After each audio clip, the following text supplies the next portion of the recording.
जय महाराष्ट्र मित्रांनो, तर काही दिवसापूर्वी बाबासाहेब देशमुखनं भाजपकडनं पैसे खाल्लेला खूप मोठा आरोप त्यांच्यावर लागला होता. तर त्याचा आता पर्दाफाश केला आहे. तर आपण त्याविषयी माहिती जाणून घेणार आहे. तर व्हिडिओ शेवटपर्यंत पहा आणि व्हिडिओला लाईक, चॅनलला सबस्क्राईब करा आणि व्हिडिओ शेवटपर्यंत पहा.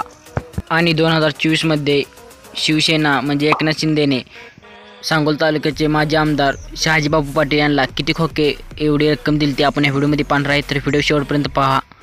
व्हिडिओ आवडल्यास लाईक आणि चॅनलला सबस्क्राईब करा. तर पहिली बातमी म्हणजे माननीय देशमुख साहेब यांनी भाजपकडून पैसे घेतले अशी बातम्या खूप आधी व्हायरल होत होत्या. तर मित्रांनो, ही बातमी साफ खोटी आहे. आणखीन बाबासाहेब देशमुख यांनी कुठलीसुद्धा रक्कम कुठल्याही पक्षाकडून घेतली नाही. तर अशा बातम्या साफ खोट्या आहेत. आणि दुसरी बातमी म्हणजे माननीय शहाजीबापू पाटील यांनी शिंदे गटाकडून किती पैसे घेतले आपण ह्या व्हिडिओमध्ये पाहणार आहे. किती खोके घेतले. तर 2024च्या आमदारकीच्या निवडणुकीमध्ये मुंबईने येताना बापूच्या पुतण्याला पोलिसांनी अरेस्ट केले. त्याच्यापाशी 5 करोड इतकी रक्कम सापडली आणि बापूनं साफ नकार दिला आणि बापूनं सांगितले 4-5 वर्षापासून माझा आणि पुतण्याचा काही संबंध नाही. तुमचं याविषयी काय मत आहे मला कमेंटमध्ये सांगा. आपल्या प्रतिक्रिया कळवा.